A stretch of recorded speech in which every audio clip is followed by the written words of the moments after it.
Now, let go of specific objects. Rest as pure awareness itself. Awareness of something, but awareness in itself. This is the true nature.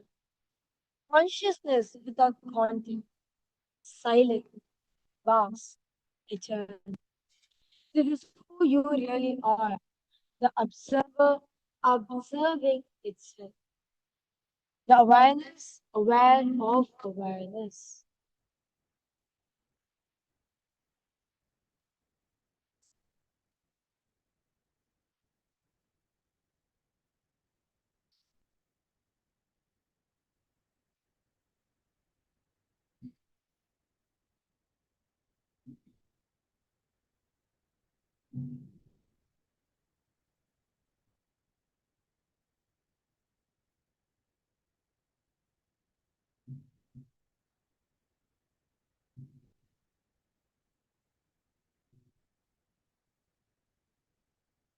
Observe the observer. Become aware of the awareness. Observe the observer. Witness the witnesser.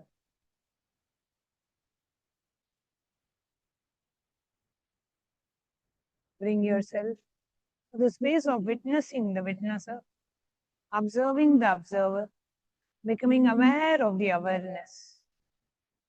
Gently rest in the state.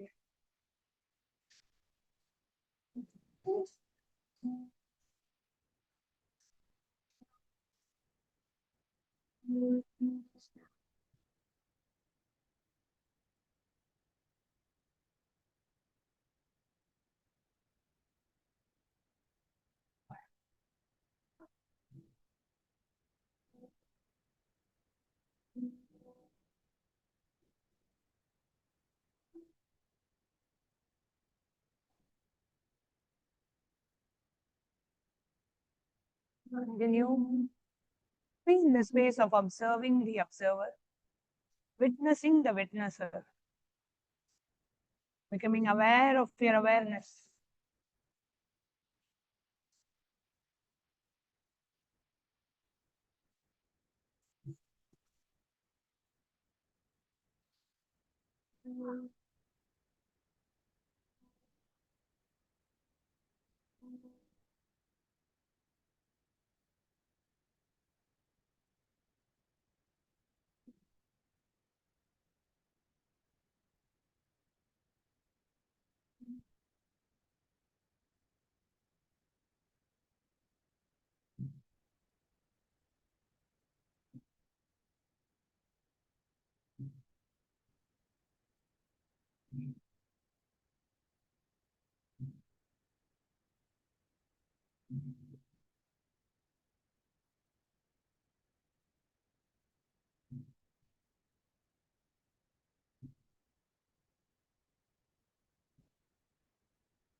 As pure awareness, not aware of something, but aware of awareness. Silent, vast, eternal. This is who you really are. The observer, observing itself. The awareness, aware of awareness.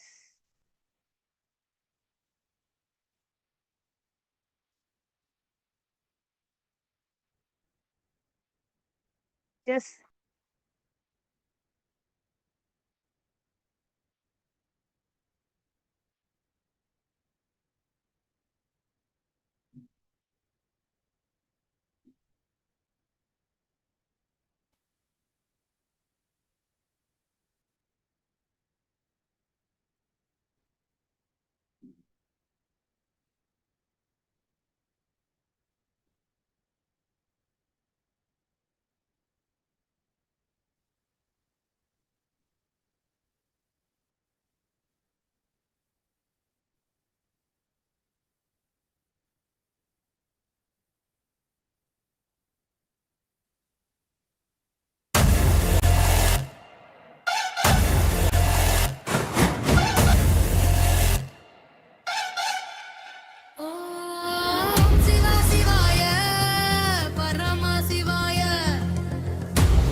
is where we mirror our brains with the powerful neurological activity of the Supreme Pontiff of Hinduism, Bhagavan Sri Nithyananda Paramashiva, who is the ultimate manifestation of Paramashiva.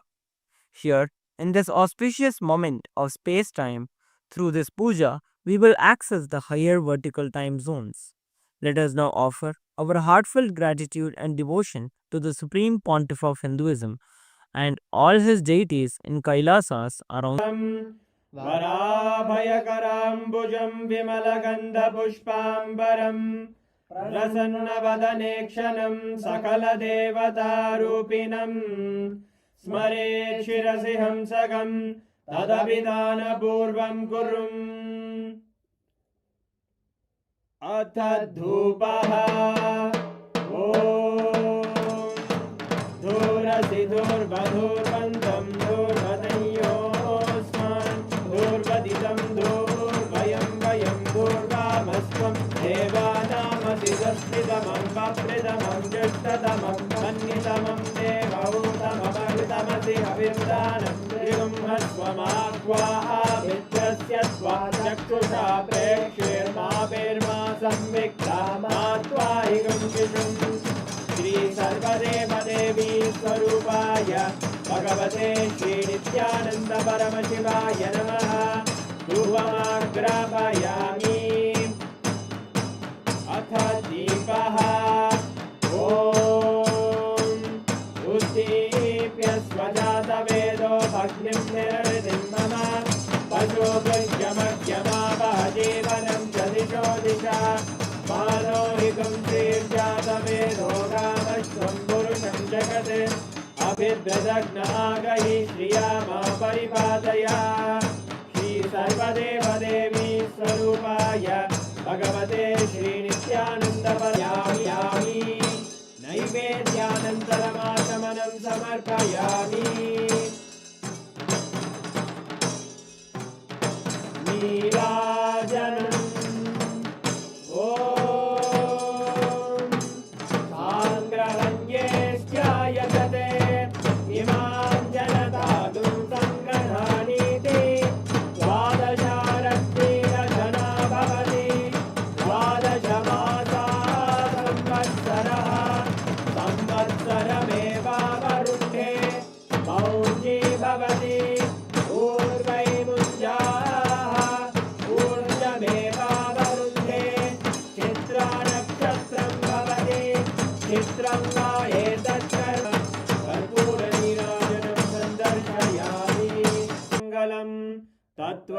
तत्त्वज्ञानप्रदाताय नित्यानन्देश्वर रूपिणे Shri कैलासप्रधानाय नित्यानन्दाय मङ्गलम् मूलप्रकृतिरूपाय परमशिवशक्तिस्वरूपिणे आदिपूज्याय देवाय सकृत्पूर्णत्वरूपिणे श्री कैलासप्रधानाय नित्यानन्दाय मङ्गलम् सर्वाभयविनाशकाय शत्रुसंहाररूपिणे श्री कैलासप्रधानाय नित्यानन्दाय मङ्गलम् योगपट्टाभिषिक्ताय राजसन्न्यासधारिणे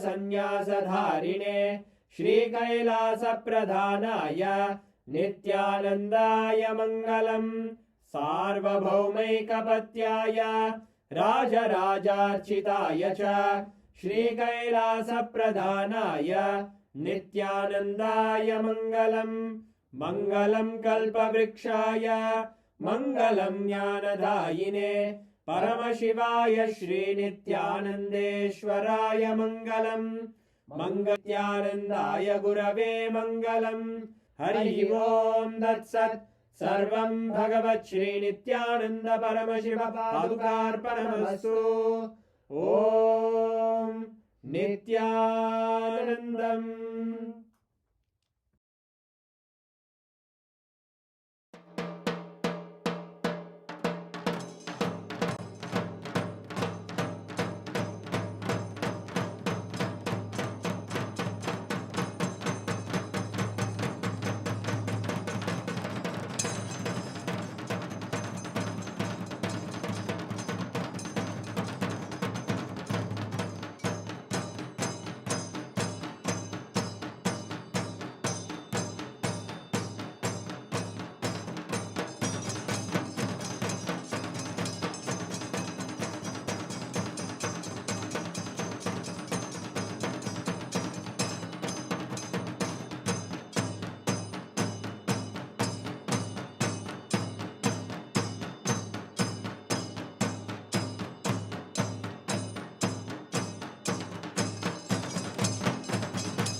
as the ultimate manifestation of Paramashiva's Dakshinamurti, Veena Dakshinamurti, Yoga Dakshinamurti, Vyakhyana Dakshinamurti, Gurumurti, Ashwarudamurti, Brihaspati and Shukra.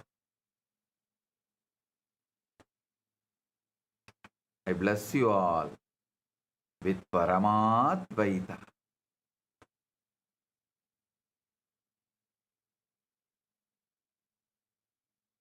All the Chit Sabha members, Rajya Sabha members, Kailasa Vasis, Kailasas, e-citizens, and all the devotees, disciples, everyone connected through all the social media, Parameshwara, with the grace of Arunachaleshwara Paramashiva, Arunachaleshwara Karunamurti, we acquired a new property to connect Nithyananda Janmabhoomi and the temple directly. So we are naming that property Nithyananda Veedi. If we buy one more property, it will be directly connected. The Nithyananda Janmabhoomi will be directly connected to temple, main temple. So today we are officially inaugurating that property Nithyananda Veedi. Blessings. With this, I am entering into today's satsang in English. I am trying to translate the word avyakta as void state of manifestation.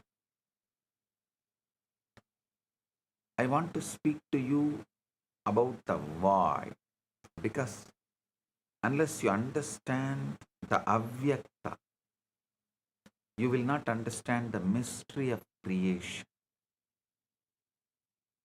Only when you understand about the unmanifest, you will understand how the manifestation happens. The avyakta void is not a place in space, and it is not a point on the clock.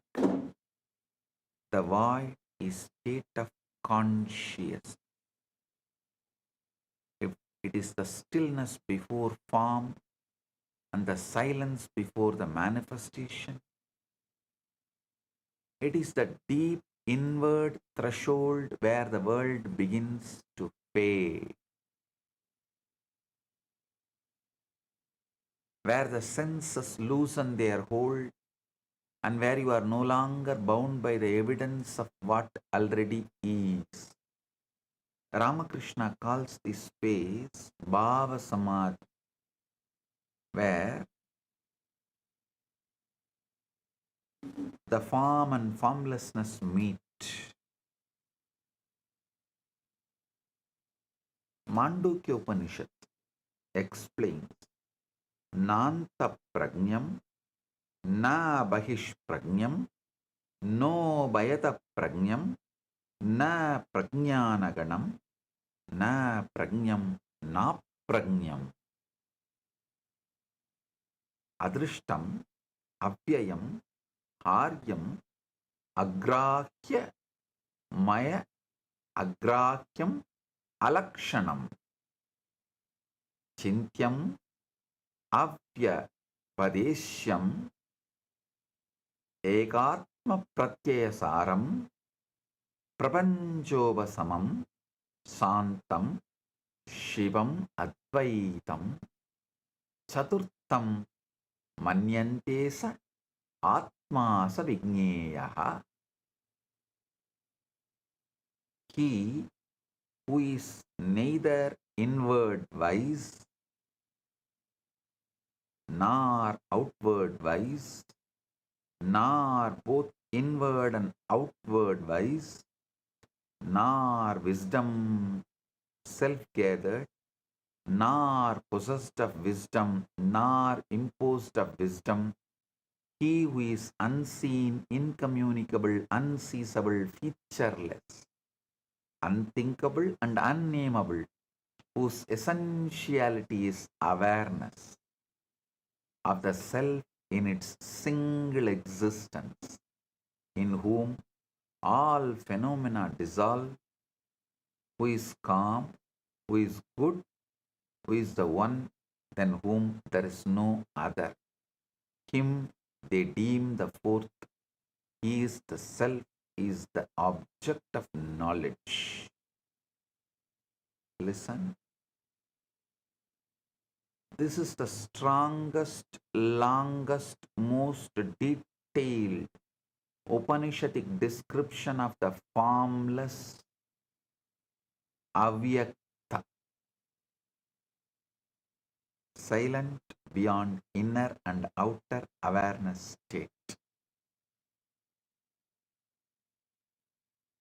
When you hear the word void, you must not think of emptiness or something dead or barren. No. That is why void is a very poor word for avyakta. Understand as unmanifest. The void is not lifeless nothingness. It is fullness without a form. It is pure potential before it hardens into fact. It's an unseen ground where all the things exist before they appear. In the outer world, everything seems fixed, but in the void, everything is still open and responsive. Many go wrong because they try to change life while remaining on the surface of the mind. They try to create while still completely immersed in the problem. They look at the condition and react to condition, fear the condition, and then attempt to produce a new result from that same level of consciousness. You cannot transform anything if you remain identified with the noise of the outer world.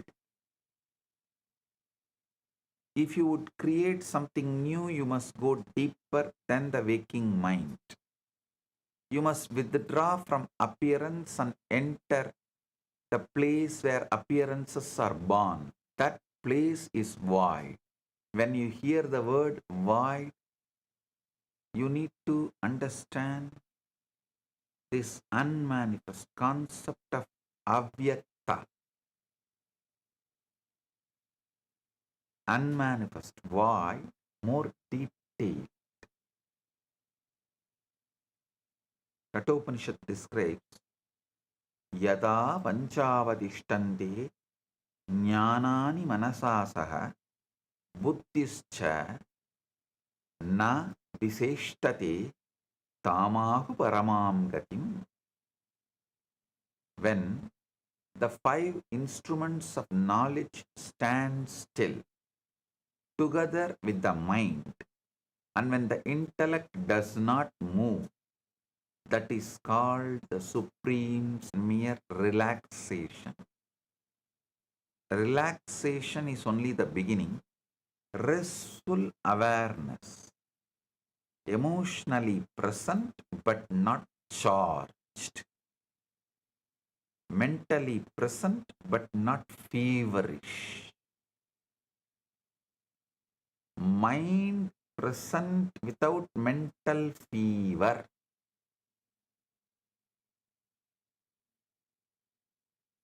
You may be relaxed and still be fully aware of the room, the sounds, the body, and the worries of tomorrow.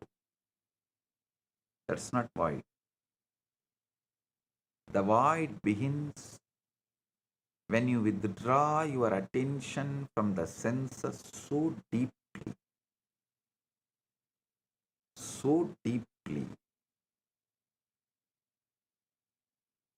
that the outer world no longer holds you. Listen, Patanjali describes this state.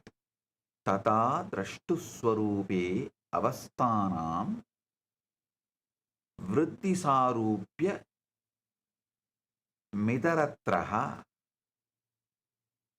tata drashtuhu swarupe avasthanam vritti saru. Here abiding in the self is what is described here as avyakta, unmanifest. Why? You are not supposed to fight the senses, and you are not to strain against them. You simply stop attending to them. You let the body become still, heavy, and distant. You let the sounds of room drift into the background. You let the awareness of space itself begin to fade.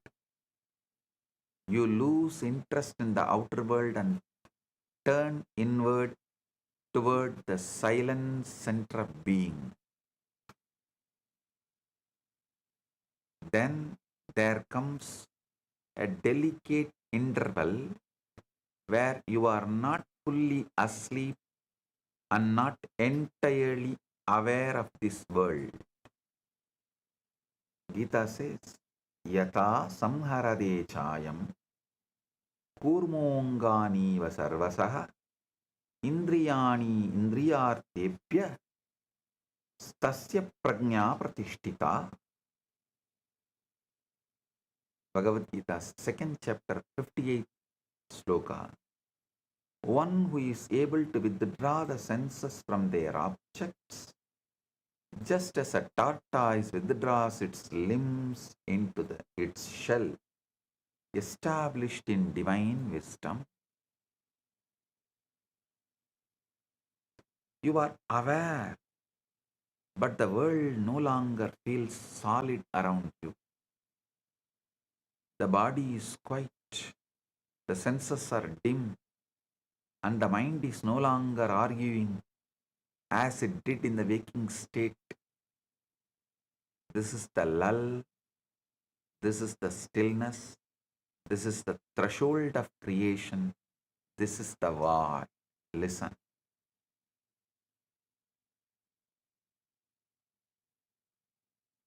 There's a major difference between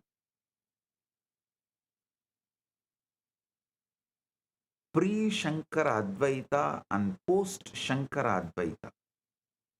Listen. Pre-Shankara, classical Advaita, and post-Shankara, Shankara Advaita. The major difference, you can see stark difference. Just Shankara's Guru, Govindabada, Govindabada's Guru, Gautapada. Gautapada's Mandukya Karika and Shankara's Bhashyas. There is a stark difference.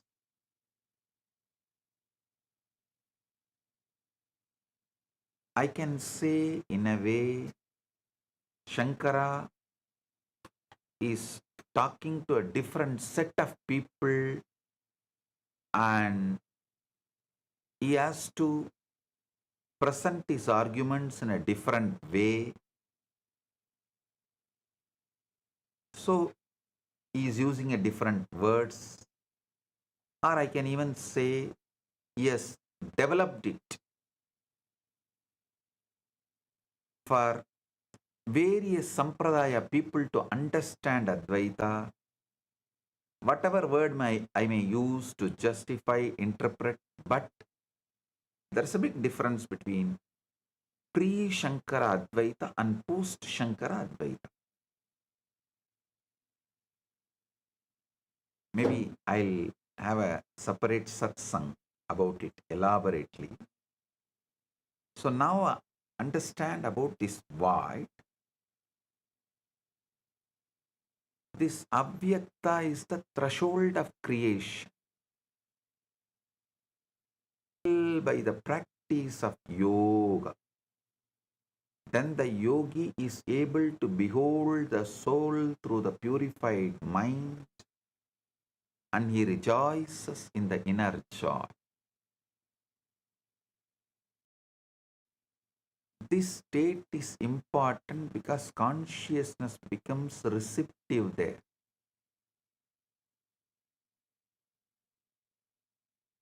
In the waking condition, the mind is crowded with reaction, doubts, logic, memory, fear, and the constant testimony of senses. A potter, in those days, a potter makes toys also out of clay. The potter made a mice and elephant out of clay.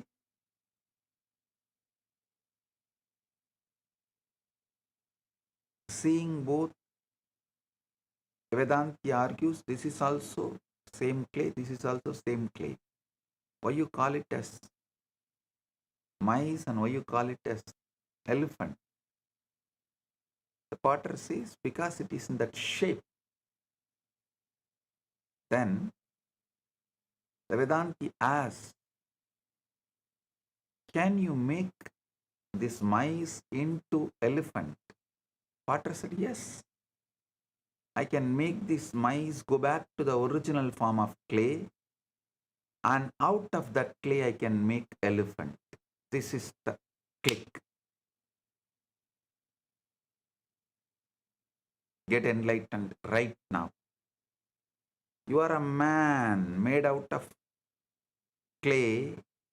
You have to go back to that clay state, avyakta. Then from there you can make divine, whatever you want, that fulfilled, ultimate you. The present you has to go back to that clay state to become, to manifest as the ultimate you.